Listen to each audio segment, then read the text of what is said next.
Democrats have lost the Latino vote. It's really happening.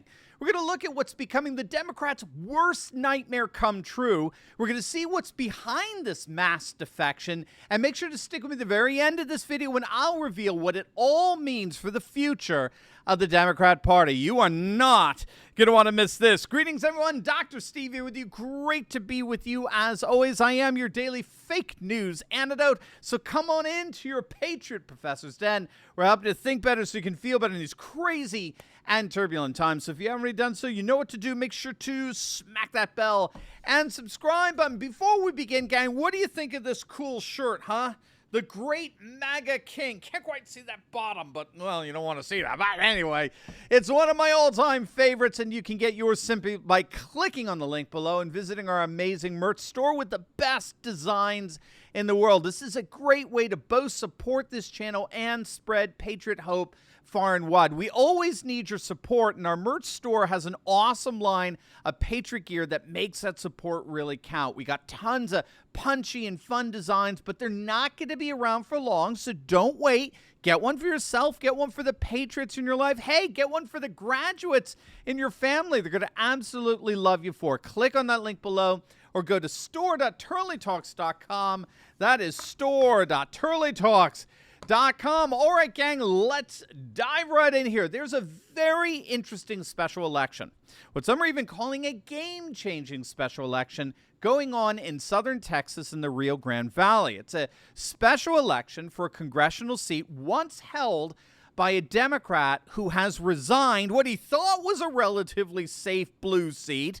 This Democrat representative took a lucrative lobbying job, as I understand it, so he didn't even finish his term, but no big deal. You know, one Democrat's the same as the other, and it's a safe blue seat, being in a heavily Latino district. This Democrat won, by the way, his last election by 14 points, so no problemo, right? Well, Houston, we got problems. That is if you're a Democrat. Lo and behold, who shows up but a young, charismatic, conservative candidate by the name of Myra Flores, who's fast becoming a rock star in the Republican Party. And she's taking this Rio Grande district by storm. A number of pundits are realizing that she's well positioned to flip this once Democrat safe seat to Republican in just 2 weeks from now, which would continue to chisel away at Nancy Pelosi's minuscule majority. Even Politico, one of the single most pro-Biden sites on the internet, even Politico is admitting that the Republican is surging and the Democrats are collapsing in this region of the country. We'll definitely want to keep our eyes on this race in the next 2 weeks because really it's actually indicative of what's been happening in the Rio Grande Valley area for the last several months. This time last year in June of 2021, I report on several mayoral races in Texas and their highly blue Democrat districts. And to the shock of politicians and pundits alike, the GOP swept every single one of them. But perhaps the most shocking win of all was in McAllen, Texas, which is 85% Latino, where no Republican has won since 1997. 1 year ago this week, Javier Villalobos beat his Democrat challenger in a region that voted for Biden by nearly 20 points. It was an absolute shock in the election. Conservative commentator Steve Cortes of Newsmax couldn't hide his excitement. He tweeted out, "Amazing news. McAllen, Texas is a major border town of 140,000 people, 85% Hispanic, and they just elected a Republican mayor. The macro realignment accelerates in South Texas and elsewhere as Hispanics rally to America First, strong borders, economic nationalism, and pro-police." And he's absolutely right.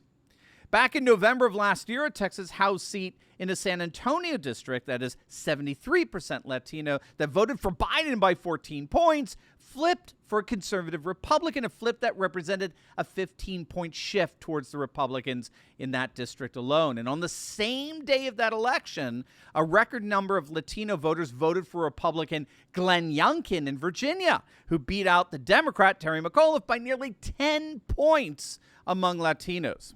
But in many respects, this is all just the tip of the iceberg. All across the country, more and more Latino voters are indicating they are done with the Democrats. Perhaps the single most dramatic evidence for this came from a recent Quinnipiac poll back in May It was utterly devastating to Joe Biden, old Sleepy Joe.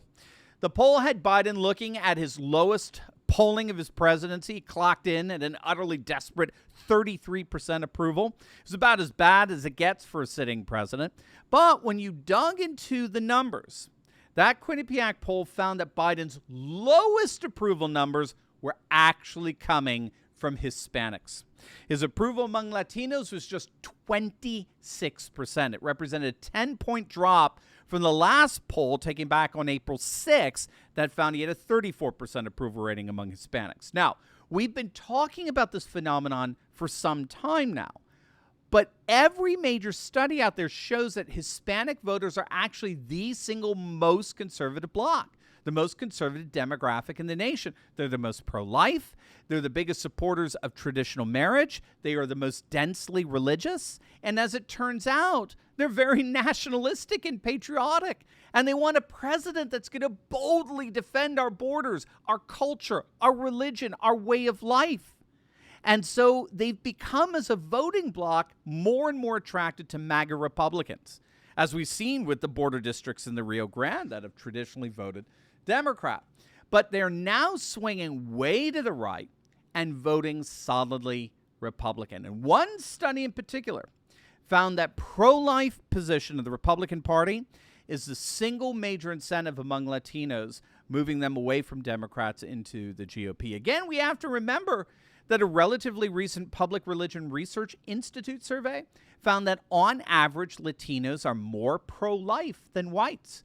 And then in addition to that Quinnipiac poll, there was a shocking poll that came from the Wall Street Journal. It was a poll of only of Latino voters across the nation.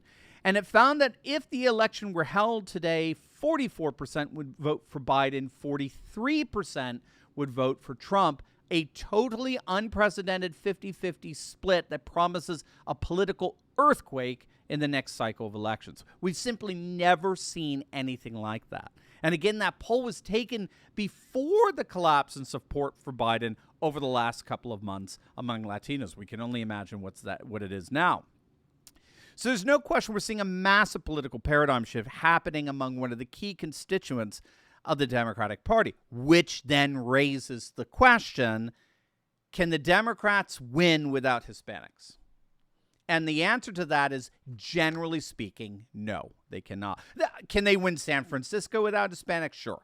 Can they win Baltimore without Hispanics? Sure. But can they win statewide races in general without Hispanics? The answer is no. And in most states, they have no chance. Latinos have, in effect, become the new swing voter. And this is utterly disastrous for the Democrats. The Democrats, by embracing identity politics and cultural Marxism, they were hoping to have a lock on all minority ethnicities in the nation and then create a coalition of the aggrieved, as cultural Marxists would put it, or, to put together a majority of minorities.